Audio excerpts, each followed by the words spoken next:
Bom, veja, eu terminei o capítulo 14 e vou falar algumas coisas aqui do capítulo 15, mas muita coisa do capítulo 15 está inclusa já no capítulo 16 e eu não vejo muita vantagem em gastar muito tempo com esse capítulo 15, porque indo direto para o 16 a gente já vai estar praticando grande parte do que está dito aqui no capítulo 15. E não tem muita teoria, é mais exercício. A teoria desse capítulo 15 é basicamente o que está dito aqui, ó, nesse parágrafo.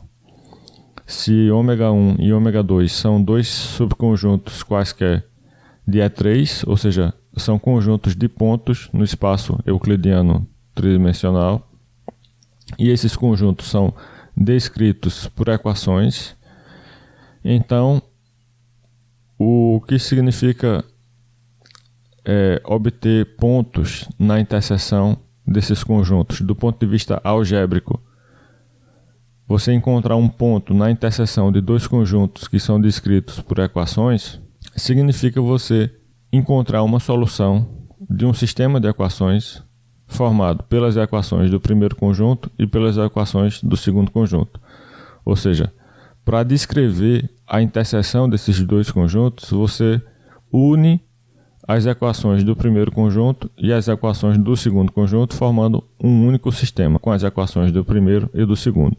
As soluções desse sistema serão os pontos na interseção desses dois conjuntos. Vai ter vários exercícios resolvidos aqui, pedindo para determinar a interseção de duas retas, de uma reta e de um plano, de dois planos,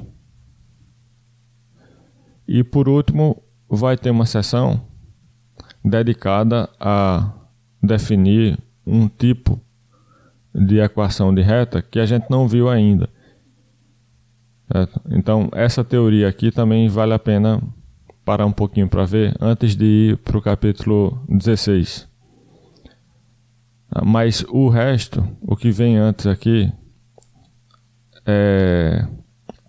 a gente pode pular por enquanto, porque esse tipo de problema, determinar a interseção de reta e plano, plano e plano, ou reta e reta, a gente vai ver no capítulo 16 também.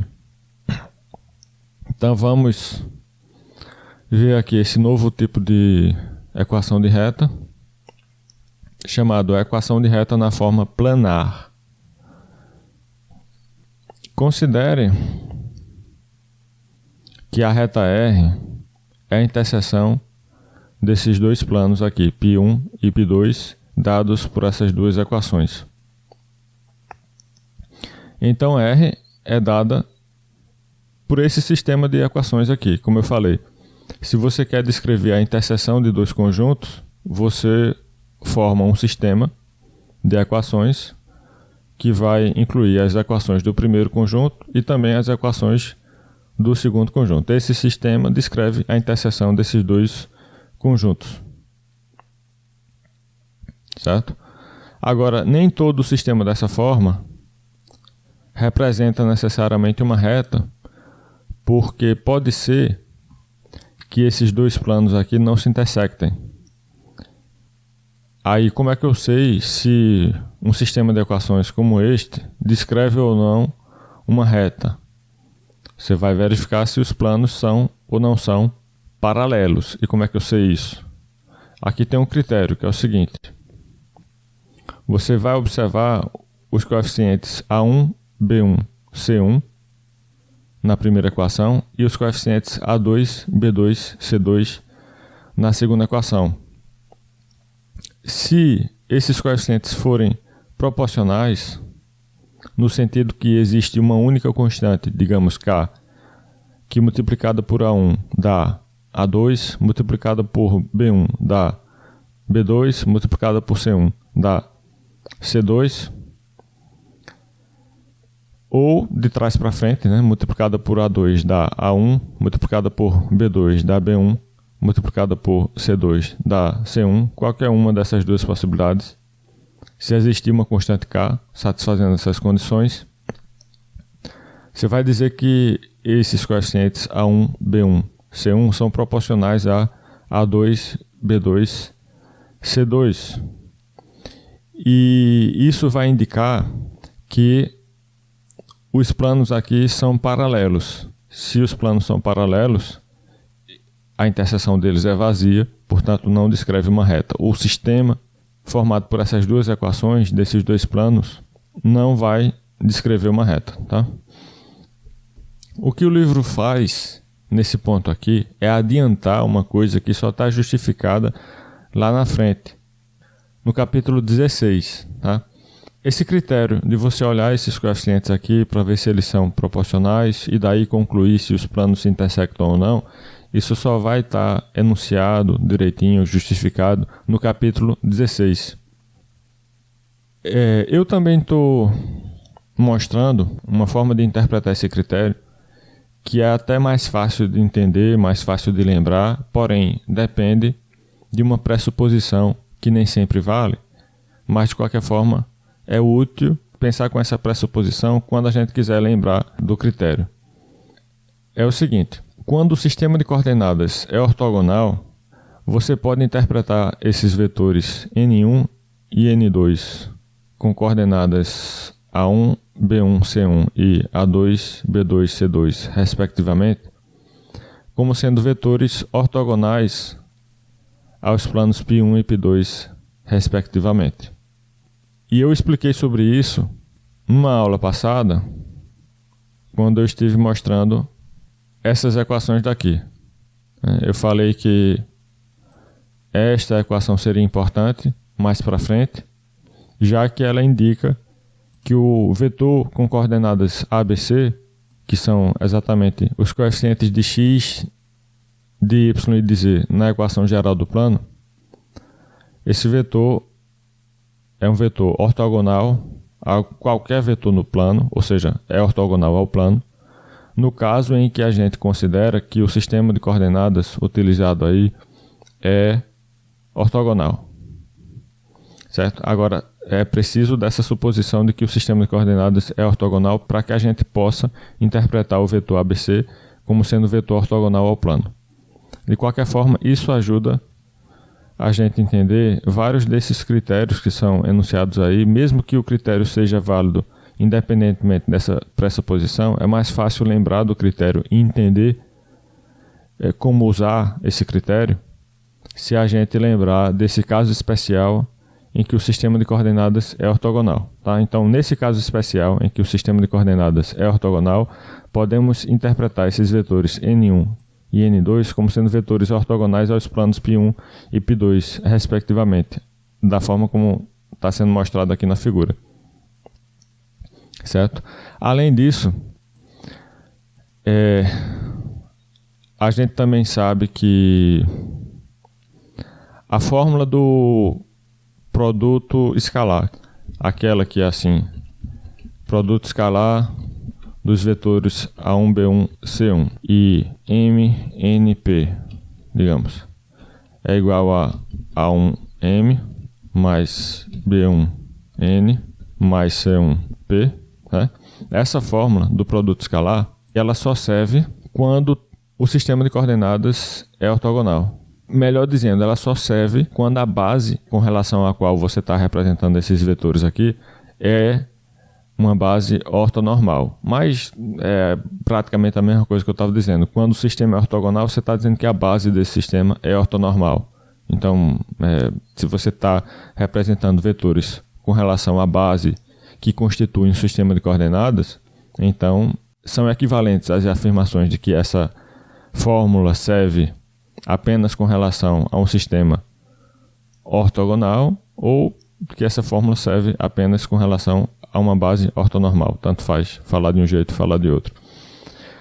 Bom, vamos interpretar esse critério aqui, né, desses coeficientes serem ou não proporcionais, pensando exatamente nessa interpretação dos vetores N1 e N2 como vetores ortogonais aos planos π1 e π2, respectivamente, e, se necessário, também vamos olhar para expressões dessa forma como produto escalar supondo que o sistema de coordenadas seja ortogonal.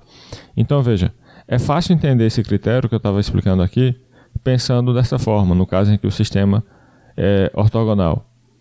Porque dizer que esses coeficientes são proporcionais a estes significa dizer que esses dois vetores são LD, de acordo com critérios que a gente estudou também, se eu não me engano, no capítulo 7, certo?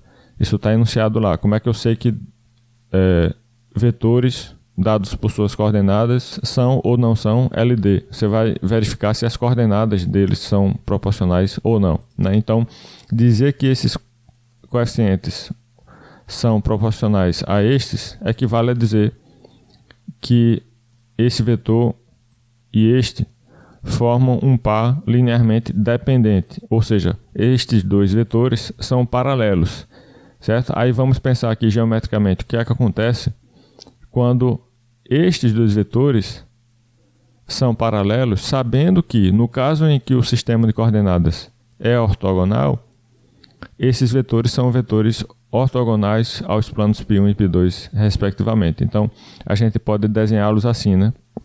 Vetores que formam um ângulo reto aqui, um ângulo de 90 graus com os planos. Se eles forem paralelos, os planos vão ter que ser paralelos também entre si. E se esses dois vetores, N1 e N2, não forem paralelos, então a gente vai ter essa situação aqui.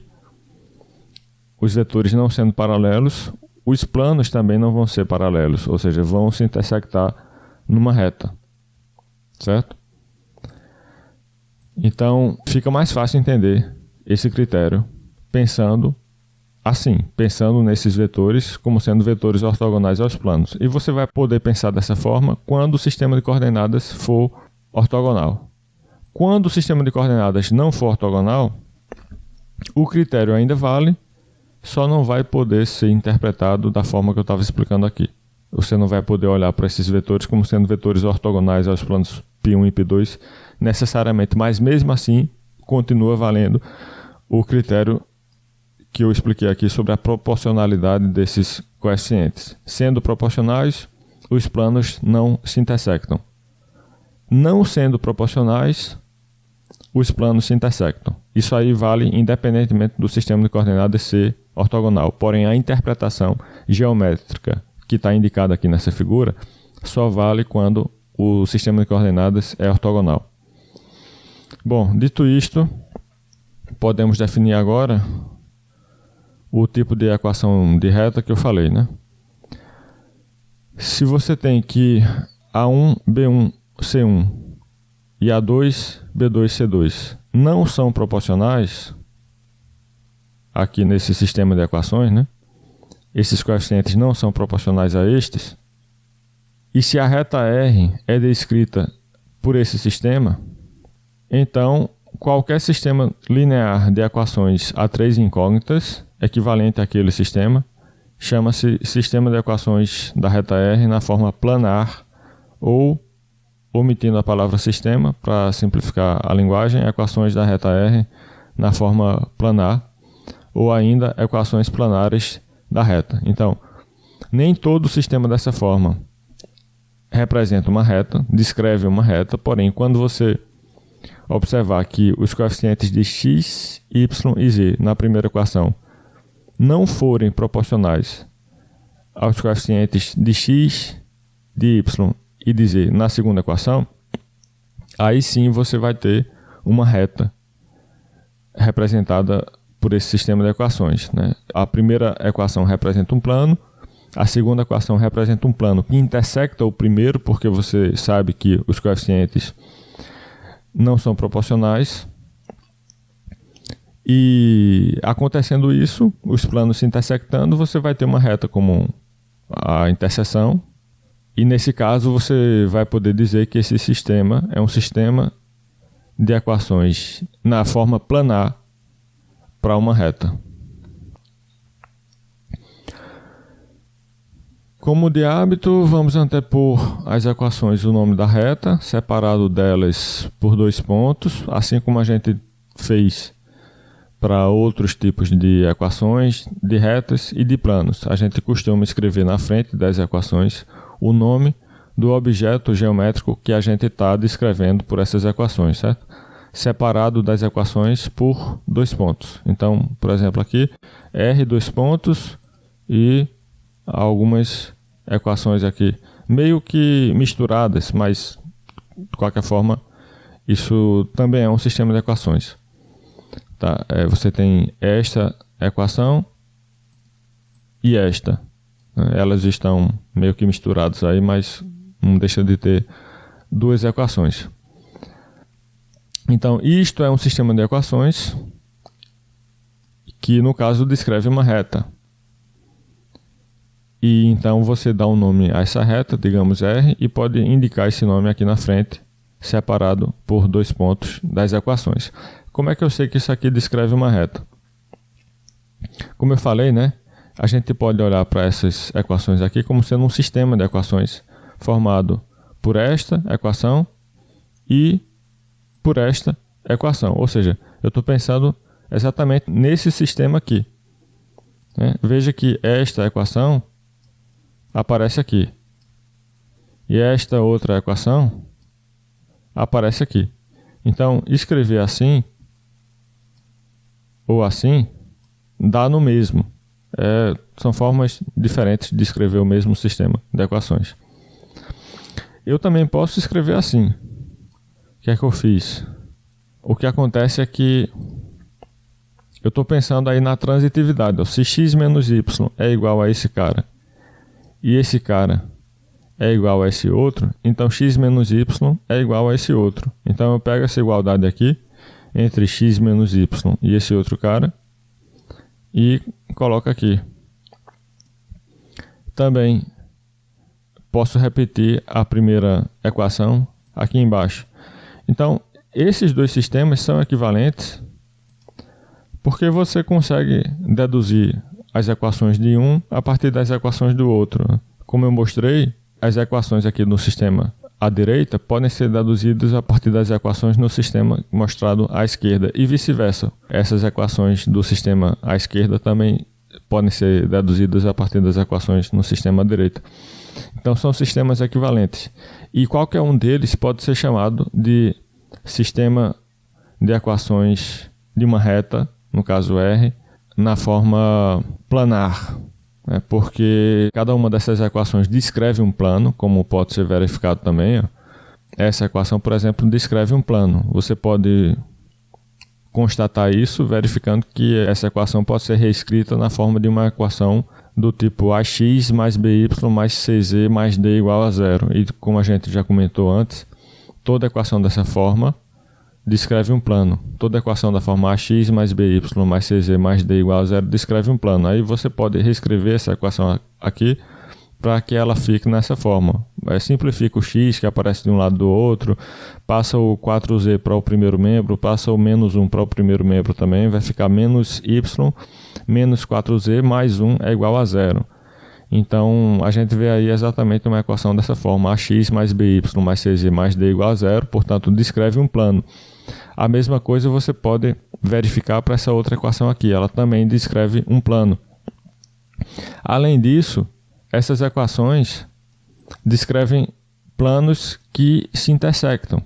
Como é que a gente pode verificar isso? Usando o critério que eu falei aqui em cima, dos coeficientes não serem proporcionais, né? De acordo com o que eu estava explicando aqui, os coeficientes de x, de y e de z. Nessa equação, depois que você reescrevê-la na forma ax mais by mais cz mais d igual a 0, vão ser 0 para x, menos 1 para y, menos 4 para z, enquanto que os coeficientes de x, de y e de z, nessa outra equação aqui, depois que você reescrevê-la na forma ax mais by mais cz mais d igual a 0, vão ser 2 para x, menos 1 para y e menos 3 para z. Aí você pode verificar agora que esses coeficientes da primeira equação e da segunda equação não são proporcionais, tá?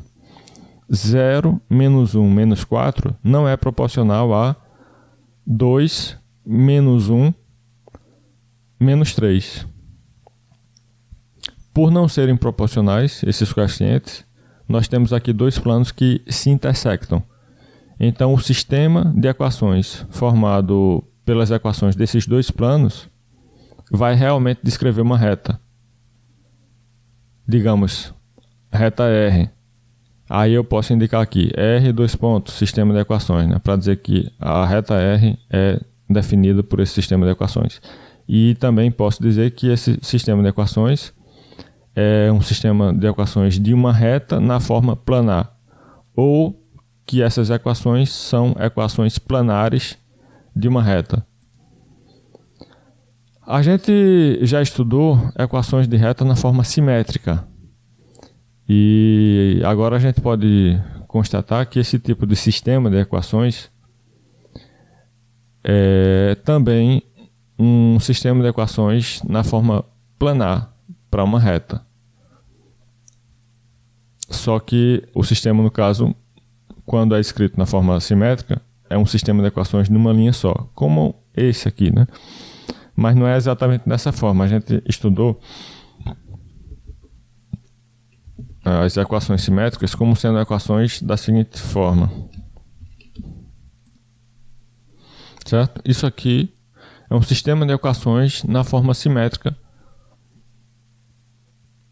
e descreve uma reta R sempre que esses números ABC forem diferentes de zero. Perceba que este sistema de equações pode ser reescrito também da seguinte maneira. Eu posso pegar a equação que aparece primeiro aqui entre a primeira fração e a segunda e colocar essa equação aqui em cima. E a outra equação aqui, relacionando as duas últimas frações nessa cadeia de igualdades, eu coloco aqui abaixo. E aí isso forma exatamente um sistema de equações na forma planar. Porque, talvez fique mais claro, reescrever de uma maneira um pouquinho diferente, que seria x sobre a menos y sobre b menos x0 sobre a mais y0 sobre b igual a zero. E uma coisa parecida aqui embaixo também. Certo? Então, um sistema de equações na forma simétrica pode ser escrito assim ou assim. E aí fica fácil perceber, né, que de certa forma a gente já tinha aqui equações na forma planar para essa reta R, porque basicamente o que você tinha aqui eram essas duas equações, que são equações de planos e de planos que se intersectam. Então, quando você forma um sistema com duas equações de planos que se intersectam, você tem um sistema de equações na forma planar. Como é que eu sei que esses planos se intersectam? Basta olhar os coeficientes de x, de y e de z nessas duas equações. Os coeficientes de x, de y e de z na primeira equação são 1 sobre a, menos 1 sobre b e 0. Deixa eu anotar aqui embaixo. 1 sobre a, menos 1 sobre b e 0. Estes são os coeficientes de x, de y e de z na primeira equação. E os coeficientes de x, de y e de z na segunda equação são 0, 1 sobre b e menos 1 sobre c. Pronto. Então, estes coeficientes não são proporcionais a estes. Ou, equivalentemente, estes dois vetores não são linearmente dependentes. Eles são linearmente independentes. Até porque, na primeira entrada, por exemplo, você tem uma coordenada não nula no primeiro vetor e uma coordenada nula no segundo vetor. Na terceira entrada, você tem uma coordenada nula no primeiro vetor e uma coordenada não nula no segundo vetor. Só isso já indica que os vetores são linearmente independentes, ou seja, esses coeficientes não são proporcionais a estes, ou seja, estes dois planos aqui realmente se intersectam e, portanto, o sistema formado pelas equações desses planos descreve uma reta e descreve essa reta na forma planar, já que você vai ter um sistema de equações de planos, dois planos se intersectando. As equações de dois planos que se intersectam formam um sistema de equações para uma reta na forma planar. Certo? Então, a moral da história aqui é que a gente já tinha visto um tipo de sistema de equações que descrevia uma reta e que era essencialmente um sistema de equações na forma planar. Estava escrito um pouquinho diferente, né, nessa forma aqui, mas de certa forma, como eu mostrei aqui, já era um sistema de equações na forma planar. Até porque ele está definindo aqui que você também pode escrever sistemas de equações na forma planar assim, sem necessariamente colocar esse abre-chaves e colocar uma equação em cima da outra. Isso aqui a gente também considera que é um sistema de equações na forma planar. Ele admite essa flexibilidade aqui. Bom, eu resolvi o primeiro item do exercício resolvido 1510 na aula da outra turma, aí já está aqui resolvido, eu vou só comentar. Ó. Ele está pedindo para obter equações na forma planar para retas dadas aqui na forma paramétrica. Certo? Então, eu preciso pensar o seguinte, ó, se eu estou na forma paramétrica e preciso chegar na forma planar, o que é que a forma paramétrica tem que a forma planar não tem? A forma paramétrica tem um parâmetro, lambda, que não aparece na forma planar. Se eu eliminar esse parâmetro, eu vou chegar na forma simétrica, que está muito próximo já da forma planar. Na verdade, de certa forma já é, né? Como eu estava comentando agora há pouco. Mas também a gente pode reescrever de uma maneira mais parecida com aquela que foi usada na definição mesmo de equação na forma planar, né? Bom, então a ideia aqui é essa, eliminar o parâmetro lambda para chegar num sistema de equações na forma simétrica, que de certa forma já é um sistema de equações na forma planar. Então vamos observar aqui, ó, em cada uma dessas equações, como é que a gente poderia isolar o lambda. Lambda na primeira equação seria quem? Seria 1 menos x. Isolando o lambda aí na primeira equação, você chega à igualdade. Lambda é igual a 1 menos x. Então, essa expressão aqui tem que ser lambda. Na segunda equação, você vai ver que lambda também tem que ser y menos 2, tudo isso dividido por 2. Isso aqui, né? Então, portanto, isto tem que ser lambda, isto também tem que ser lambda. Na terceira equação, você vai ver que lambda tem que ser z menos 3, que é isto aqui. Então, todas essas expressões aqui têm que ser iguais, né? Porque todas elas representam lambda. Todas elas são iguais a lambda. Então, elas três são iguais entre si. E no momento que você iguala, dessa forma aqui, você tem basicamente um sistema de equações na forma simétrica.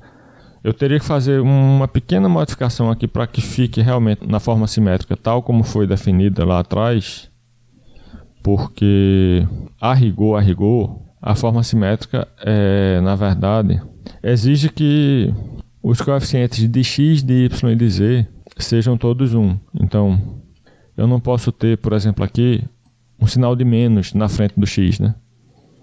A forma simétrica é x menos x0 sobre a, igual a y menos y0 sobre b, igual a z menos z0 sobre c.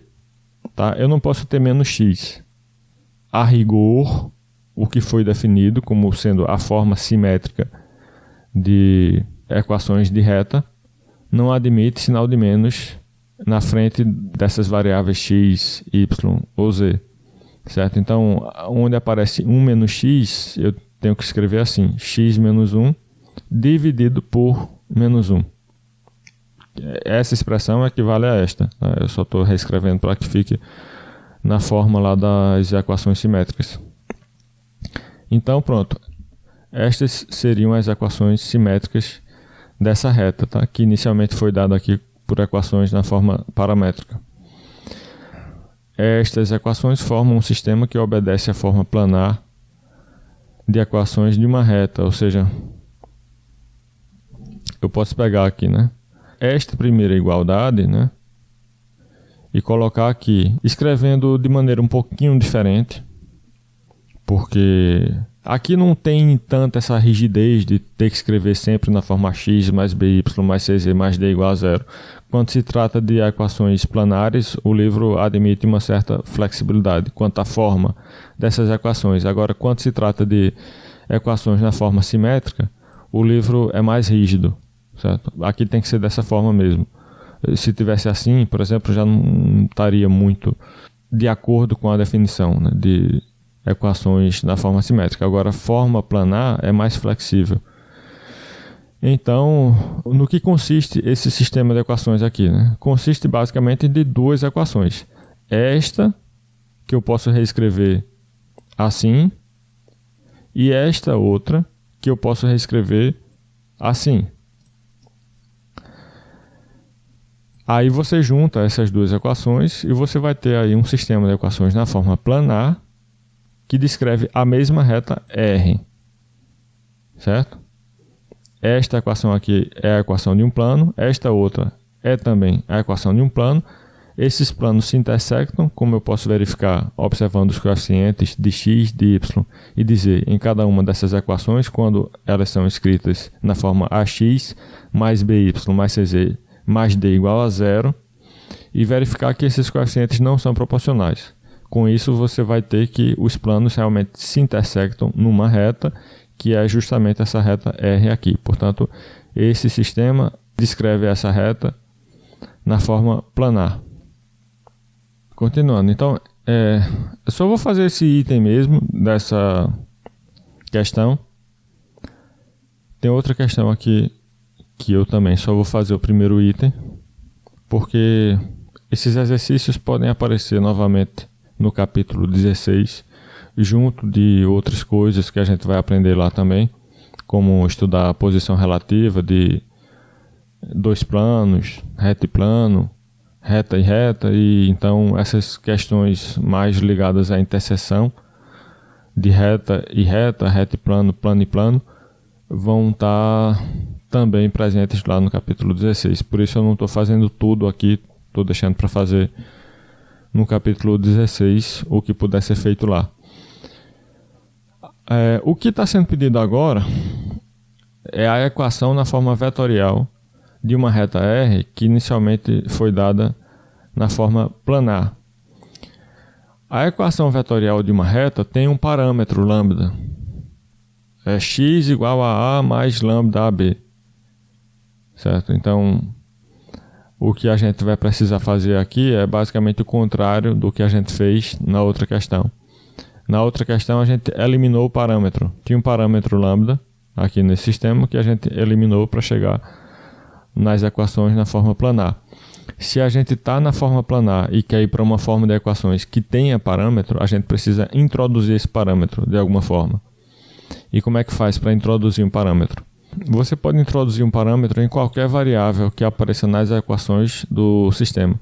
No caso aqui, eu estou introduzindo esse parâmetro no lugar da variável z. Como é que se faz isso? Você adiciona uma equação ao sistema dizendo que z, no caso, é igual a lambda. Poderia fazer isso também com y, dizendo que y é igual a lambda, ou com x, dizendo que x é igual a lambda.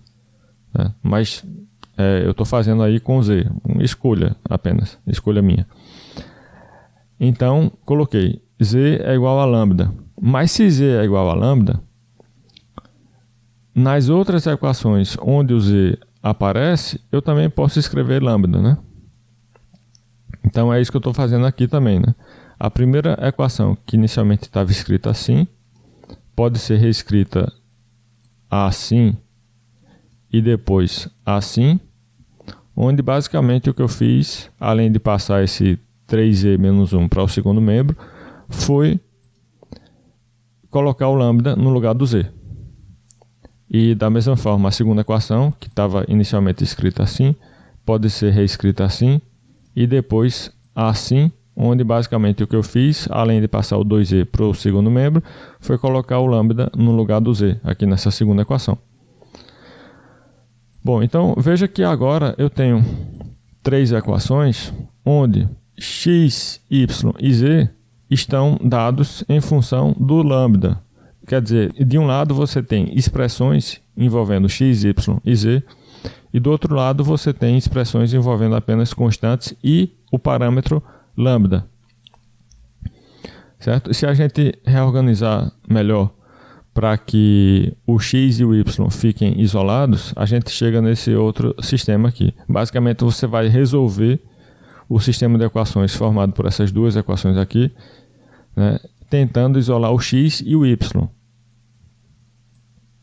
Fazendo isso, você vai chegar aqui. Ó. Depois eu explico melhor como é que se faz isso. Está escrito aqui porque eu já resolvi na outra turma, né? Depois eu explico melhor essa parte, mas veja como é que vai ficar. Você vai ficar com um sistema de equações exatamente na forma paramétrica, tá? Aqui você tem x igual a constante mais constante vezes lambda. Y igual a constante mais constante vezes lambda. E a forma da terceira equação é basicamente a mesma. Constante mais constante vezes lambda. Né? Isso é um sistema de equações na forma paramétrica. Você identifica aqui um ponto por onde a reta passa, que é esse ponto 1/3, 0. É um ponto por onde a reta passa. E você identifica também um vetor diretor dessa reta, que é o vetor menos 7/3, menos 1/3, 1. Certo? Bom, eu resolvi essa questão na outra turma, só que ela ficou incompleta. Porque, na verdade, o que eu fiz até aqui foi chegar na forma paramétrica para as equações de reta. Mas o que foi pedido foi a equação vetorial. Certo? Chegar na forma paramétrica é quase como chegar na forma vetorial. Só precisa fazer um pequeno ajuste aí, que é o que eu vou fazer agora. Escrevendo x, y, z formando um vetor, né? Eu poderia reescrever nessa forma, onde basicamente eu tinha 3 equações e eu juntei tudo na forma de uma equação vetorial, né? X, y, z juntei para formar esse vetor. E então, consequentemente, essas 3 expressões aqui podem também ser reunidas para formar um vetor dessa forma, e esses vetores têm que ser iguais devido a essas equações daqui. Mas a gente ainda pode escrever da seguinte maneira: deixa apenas as constantes aqui nesse vetor, depois lambda multiplicando um outro vetor que vai incluir aqui como coordenadas os coeficientes de lambda naquelas 3 expressões que apareciam aqui nos segundos membros do sistema escalar. Ou seja, menos 7/3, menos 1/3 e 1. Veja que essa expressão que eu acabei de escrever aqui, ó, equivale a esta. É mais fácil pensar de trás para frente. Fazendo as operações indicadas aqui, ó, você vai pegar esse lambda e multiplicar esses 3 números. Para depois somar esses 3 números, já multiplicados por lambda, né? Por estes 3 números aqui. Então vai ficar o quê? Vai ficar 1/3 mais lambda vezes menos 7/3, ou seja, isso aqui, na primeira coordenada. Na segunda coordenada você vai ficar com 1/3 menos lambda sobre 3, que é isso aqui. Na terceira coordenada, 0 mais lambda, ou seja, lambda. Tá? Então, isso aqui é uma forma diferente de escrever isto, né? Então, esta equação equivale a esta. E esta última é exatamente a equação na forma vetorial que a gente precisava encontrar. Pronto, agora sim está feita a questão, porque na outra turma eu tinha feito pela metade, tinha parado aqui. Depois eu vou avisar eles sobre isso. Bom, faltou comentar aqui no meio o que é que eu fiz para chegar aqui, né, a partir desse outro sistema. Eu queria isolar o x e o y, né? Aí é claro que você pode fazer isso por substituição, mas eu expliquei de uma maneira um pouco diferente, que eu acho importante também vocês saberem fazer assim, que é basicamente um escalonamento, mas sem usar matrizes, sem passar para a forma de matriz e tal. Eu fiz um escalonamento no próprio sistema, no caso, para isolar o y, digamos, o que eu posso fazer usando essas duas equações é subtrair os primeiros membros e também os segundos membros, ou seja, fazer essa expressão menos esta igualada a esta menos esta. Vocês devem ter aprendido a resolver sistema desse jeito na escola, né? Fazer a primeira equação menos a segunda, seja nas aulas de matemática ou nas aulas de física também. Muitas vezes o professor de física faz esse tipo de manipulação algébrica aí. Vamos somar as equações aqui, né? Soma de um lado, soma do outro. Pronto. É essencialmente isso que eu estou fazendo aí, né? Ao invés de somar, eu estou subtraindo. Então, este primeiro membro menos este, igual a este segundo membro menos este. Então, o que é que vai acontecer quando eu subtrair? Fazendo aqui, ó, este menos este, eu vou ver que o x vai cancelar, né? X menos x, zerou. E também eu vou fazer 2y menos y, que vai dar 3y. Então, vai aparecer aqui um 3y no primeiro membro. No outro lado, eu vou ter 1 menos 3 lambda menos 2 lambda, que vai ser 1 menos lambda, que vai aparecer aqui. Tá? Então, com isso, eu praticamente isolei o y. Ainda falta dividir por 3 para terminar de isolar, mas já está muito mais fácil aqui porque o x deixou de aparecer nessa equação. E da mesma forma, de maneira similar, eu posso isolar o x usando também essas duas equações aqui. Agora, eu não vou subtrair a primeira da segunda. No caso, se eu quero fazer o y desaparecer, o que eu preciso fazer é o quê? Primeira equação mais 2 vezes a segunda equação. Para fazer 2y menos 2y. Aí vai zerar, vai cancelar o y. Né? Então, eu preciso fazer a primeira equação mais 2 vezes a segunda equação. Com isso, eu vou ter aqui, ó, x mais 2x. Dá 3x. E como eu falei, 2y menos 2y desaparece. Do outro lado, 1 menos 3 lambda menos 4 lambda. Vai ficar 1 menos 7 lambda. Aí depois divide por 3, né? Para isolar, terminar de isolar o x e o y. Fica assim. E você pode também trocar a ordem dessas duas equações para o x aparecer na primeira equação e o y na segunda equação, para ficar bonitinho, como a gente costuma escrever, né? X primeiro, depois y, depois z. Pronto, aí eu chego aqui e a partir daqui eu já expliquei. Pronto, para chegar aqui, pronto, beleza. Então, chegamos na equação vetorial da reta a partir das equações na forma planar, que eram estas aqui.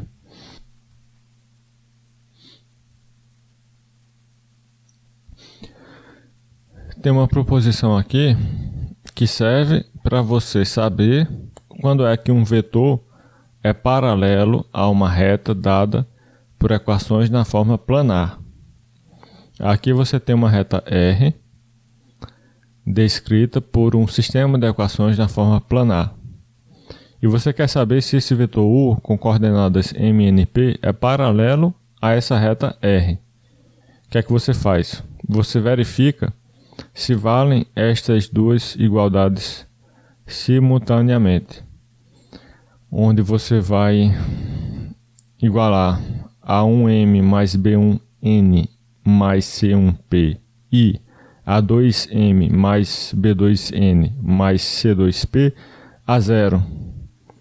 Certo? O que é que eu estou fazendo aqui? Eu estou multiplicando as coordenadas do vetor U pelos coeficientes de x, de y e de z que aparecem nessas duas equações de planos aqui. Depois que multiplica, soma igual a zero. Certo? Se estas duas igualdades forem satisfeitas, então o vetor U é paralelo a esta reta R. Caso contrário, se alguma dessas igualdades aqui for falsa, então este vetor não é paralelo a esta reta. Tá? Lembrando que, embora nós temos aqui duas equações de planos. Estas duas equações de planos, juntas, formando um sistema de equações, definem uma reta. Tá? Então, esta é a reta R, dada como interseção desses dois planos. Portanto, é uma reta R descrita por equações na forma planar. Aí, veja, eu estou provando essa proposição aqui no caso geral, e eu estou comentando também nesse primeiro parágrafo da prova como é que a gente poderia interpretar essa proposição no caso em que o sistema de coordenadas é ortogonal. Mas, novamente, não é necessário supor aqui que o sistema de coordenadas é ortogonal. O que está dito na proposição vale sempre. Mesmo quando o sistema de coordenadas não é ortogonal, você pode usar esse critério aqui sem nenhum problema, tá? Não tem nenhuma exceção para esse critério. Da forma como ele está escrito aí, vale sempre, para qualquer sistema de coordenadas. E a prova dele está aqui. Não pressupõe nenhum tipo de condição especial para o sistema de coordenadas, nem nada do gênero. Porém, eu achei importante também comentar aqui sobre a interpretação que a gente poderia dar a esse resultado no caso em que o sistema de coordenadas é ortogonal. Depois eu vou falar desse caso aqui, certo? Mas vamos olhar logo para o caso geral, para também não ficar sempre com essa sensação de que precisa supor que o sistema de coordenadas é ortogonal. Vamos pensar no caso geral. Então, seja A um ponto qualquer dessa reta aqui.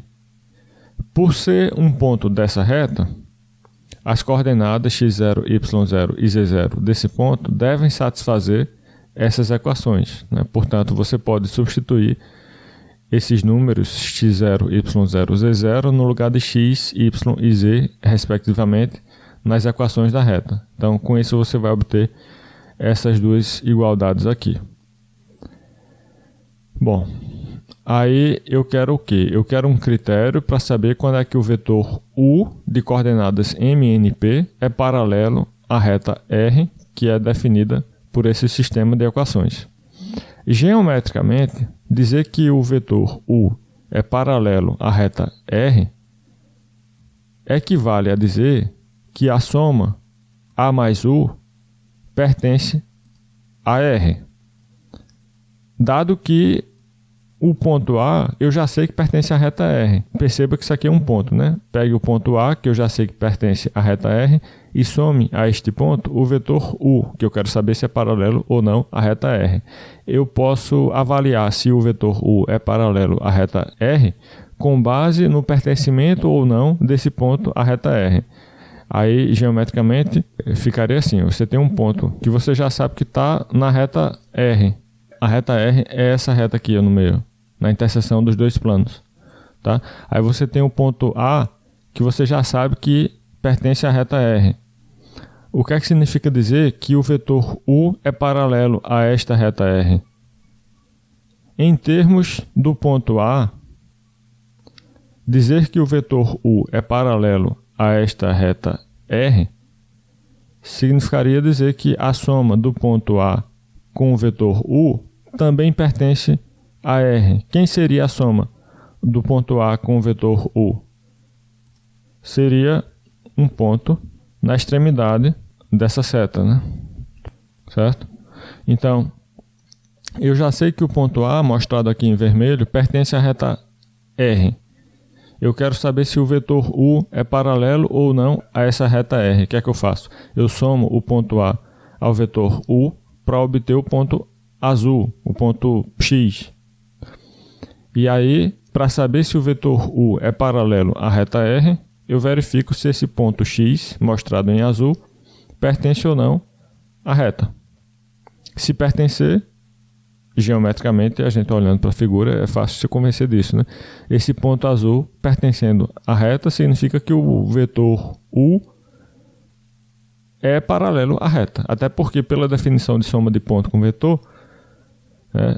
Esse vetor U vai ter que ser igual ao vetor AX, onde X é a extremidade da seta mostrada aqui, que representa o vetor U, e A é a origem dessa mesma seta. Então, somar o ponto A com o vetor U significa obter um ponto X tal que o vetor AX é igual ao vetor U. E, consequentemente, o ponto X pertence à reta R, se somente se o vetor U, que é no caso o próprio vetor AX, é paralelo a essa reta. Até porque eu já sei que o ponto A pertence também à reta R.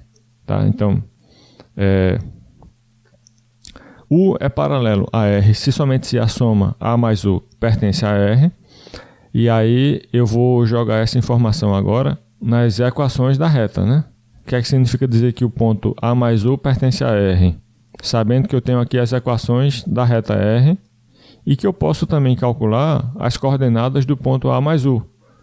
Sabendo-se que as coordenadas de A são estas e as coordenadas de U são estas. A gente aprendeu na aula 11, onde eu expliquei sobre o capítulo 13, né?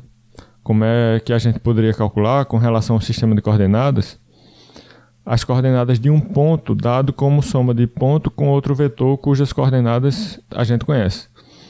Isso pode ser feito assim, somando-se as coordenadas do ponto e do vetor.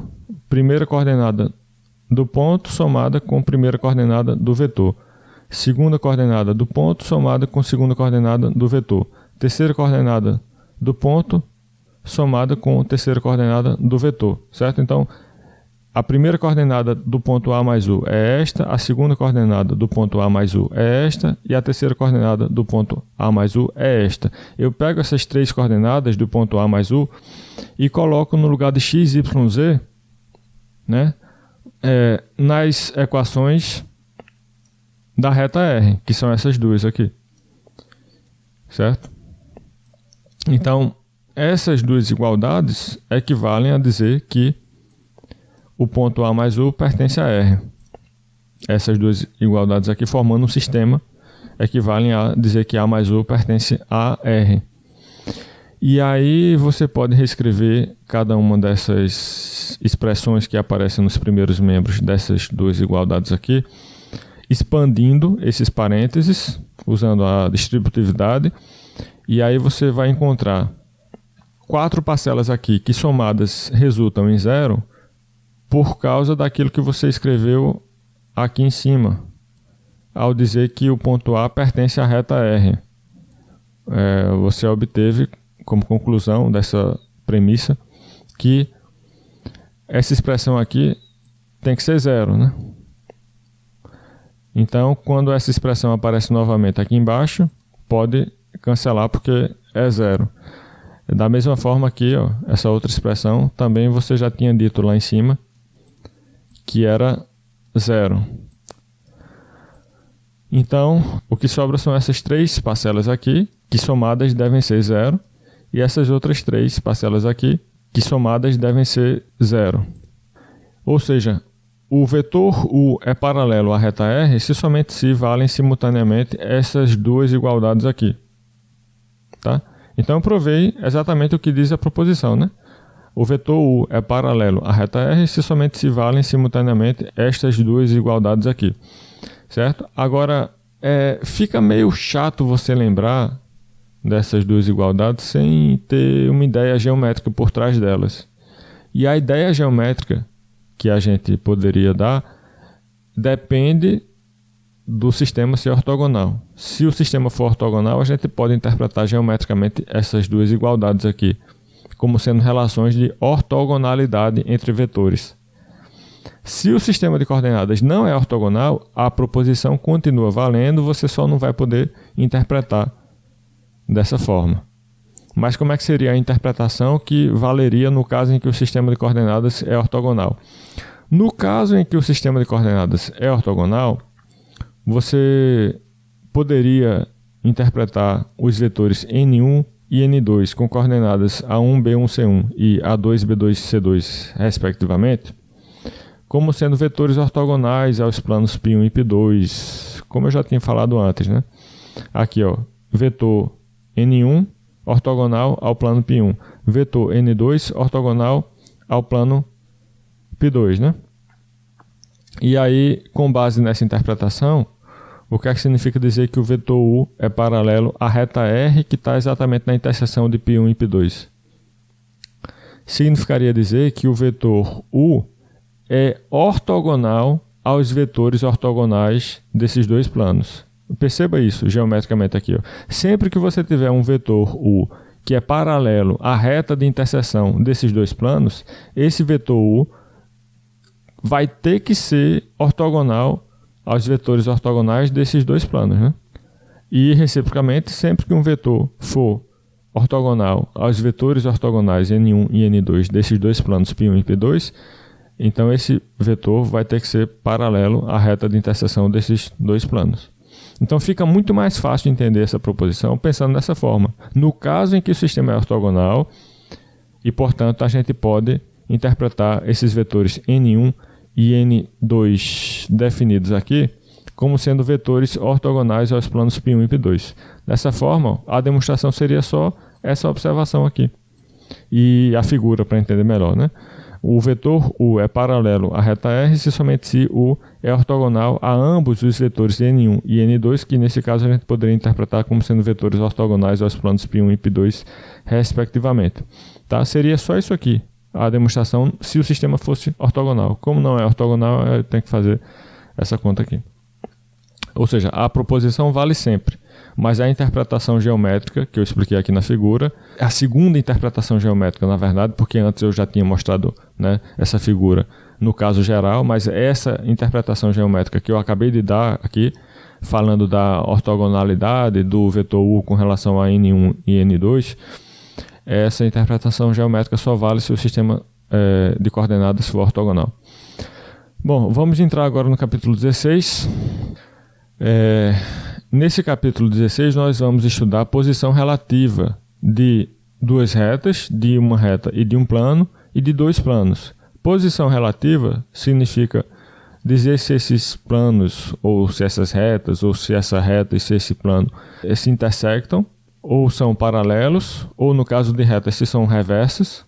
Quando são paralelos, dizer também se são coincidentes ou não. Posição relativa é isso. É mais do que dizer se eles se intersectam, mas é menos do que dizer, por exemplo, qual é o ângulo que eles formam, se são ortogonais ou não. A gente vai estar preocupado aqui principalmente com paralelismo e com interseção. E também com dizer que eles são iguais, no caso coincidentes, ou não, né? Bom, então no caso de retas, estudar a posição relativa significa dizer se as retas são reversas, concorrentes, paralelas distintas ou paralelas coincidentes. Paralelas coincidentes significa iguais.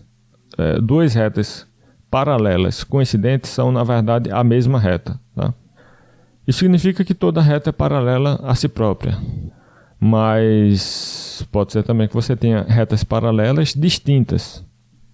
Esse é outro caso aqui, de posição relativa. E elas não sendo paralelas, elas podem ser reversas ou concorrentes.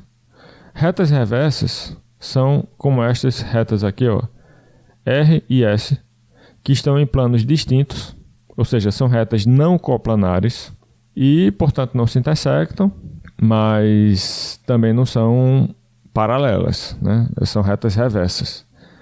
Retas concorrentes são como estas mostradas aqui na figura 16.1b. São retas que se intersectam e não são paralelas. Isso aqui são retas concorrentes, isso aqui são retas reversas. E retas paralelas, como eu falei, podem ser a mesma reta, no caso de serem paralelas coincidentes, e podem ser retas distintas que não se intersectam, porém são coplanares, estão no mesmo plano. Aí a gente vai estudar essas posições relativas aí, primeiro de duas retas, depois de reta e plano, depois de plano e plano. Sejam R uma reta que passa pelo ponto A com vetor diretor R setinha e S uma reta que passa pelo ponto B com vetor diretor S setinha. As retas R e S são reversas se somente se a tripla ordenada R, S, AB é LI. Veja aqui nessa figura 16.1a, o vetor diretor da reta R é esse vetor R aqui. O vetor diretor da reta S é esse vetor S aqui. E o vetor AB é um vetor que liga um ponto A da reta R a um ponto B da reta S. Para saber se essas retas são reversas, basta você verificar se a tripla ordenada R, S, AB, mostrada aqui, é uma tripla LI. Ou seja, se esses três vetores são não coplanares. Tá? Como mostra a figura, de fato, os três vetores são LI se somente se as retas são reversas. Equivalentemente, as retas são coplanares se somente se a tripla ordenada R, S, AB é LD. Aí, no caso em que as retas não são reversas, essas retas vão poder ser concorrentes ou paralelas distintas ou paralelas coincidentes. Esses três casos estão inclusos no caso em que essa tripla ordenada é LD e, portanto, as retas não são reversas.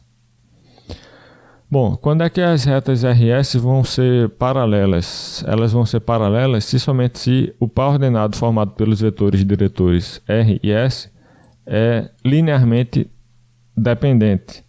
Isso é claro também, porque dizer que esses vetores são LD significa dizer que eles são paralelos, né? E sabendo que eles são vetores diretores das retas R e S, dizer que eles são paralelos equivale a dizer que as retas são paralelas. Então é fácil também verificar se duas retas são paralelas a partir dos vetores diretores dessas retas. Quando é que as retas RS vão ser concorrentes? As retas RS vão ser concorrentes se somente se elas forem coplanares e não paralelas, como mostra aqui a figura 16.1b. E para a gente saber se realmente ocorre essa situação, basta observar a tripla de vetores RS-AB e também o par ordenado RS. Sabendo que as retas, nesse caso aqui, são coplanares, você vai ter que a tripla ordenada RS-AB vai ter que ser LD. Né? Se não fosse LD, você teria retas reversas. Então, no caso em que as retas forem concorrentes, essa tripla ordenada RS-AB vai ter que ser LD. Além disso, os vetores diretores dessas retas formam um par LI. Certo? Então, essas duas condições aqui, juntas, caracterizam a condição das retas serem concorrentes. A partir dessas primeiras ideias aqui, nós podemos elaborar um roteiro para dizer se duas retas são paralelas ou reversas ou concorrentes, enfim, para estudar a posição relativa de duas retas. O roteiro é o seguinte. Primeiro você observa o par ordenado RS, vê se esse par ordenado é LD. Se o par ordenado RS for LD, ou seja, os vetores R e S, que são vetores diretores das retas R e S, que são paralelos, né? Você vai saber que as retas R e S são paralelas. E aí, sabendo que elas são paralelas, você vai querer distinguir dois casos possíveis aí. Você vai querer verificar se elas são paralelas distintas ou coincidentes. Né? Sabendo que elas são paralelas, como é que eu sei se elas são distintas ou coincidentes? Basta pegar um ponto A, digamos, em R, e ver se esse ponto A pertence também a outra reta S. Se existir um ponto dessas duas retas que não pertence a outra reta, as retas são distintas. Caso contrário, se pelo menos um ponto de uma das retas também pertencer a outra, sabendo que elas são paralelas, elas vão ter que ser coincidentes. Tá? Porque paralelas distintas não têm ponto em comum. E paralelas coincidentes têm todos os pontos em comum. Então é fácil ver se duas retas paralelas são coincidentes ou distintas. Basta ver se tem um ponto de uma que também pertence a outra.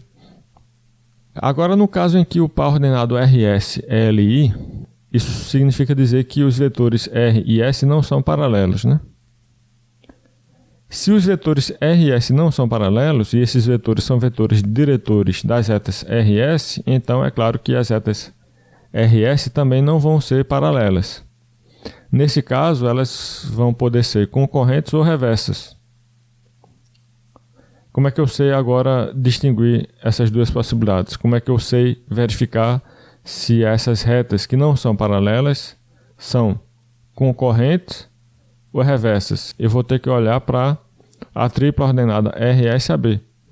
Se essa tripla ordenada RSAB for LI, como eu já tinha explicado aqui, né, as retas vão ser reversas. Caso contrário, no caso em que essa tripla é LD, ou seja, os vetores R, S e AB são coplanares, você vai ter que as retas são concorrentes. Isso é um roteiro para estudar a posição relativa de duas retas, mas tem também um outro roteiro que se baseia na interseção das duas retas. Você começa vendo a interseção, certo? Se houver uma única solução no sistema formado pelas equações dessas duas retas, isso significa que as retas são concorrentes, como ocorre aqui, ó. Haver uma única solução no sistema significa que existe um único ponto em comum a essas duas retas. Ou seja, nesse caso, as retas são concorrentes. Apenas pela interseção consistir de um único ponto, a gente já pode concluir que as retas são concorrentes, sem observar a direção dos vetores diretores nem nada. Se o sistema for indeterminado, ou seja, com infinitas soluções, então as retas são coincidentes, porque essa é a única possibilidade de duas retas terem infinitos pontos em comum. É que elas coincidam, é que elas tenham, na verdade, todos os pontos em comum, que elas sejam a mesma reta. E se o sistema for incompatível, ou seja, não houver soluções para esse sistema, então as retas RS são reversas ou paralelas distintas, e aí você vai ter que observar agora os vetores diretores das retas, né, para saber se elas são realmente reversas ou paralelas distintas, né? A partir da informação de que elas são retas que não se intersectam. Se o sistema for incompatível, ou seja, se não houver solução para esse sistema, as retas não se intersectam, mas aí elas podem ser reversas ou paralelas distintas. Como é que eu vou saber se são uma coisa ou outra? Eu observo os vetores diretores das retas. Se os vetores diretores dessas retas não forem paralelos, ou seja, se o par formado pelos vetores RS for LI, então as retas são reversas.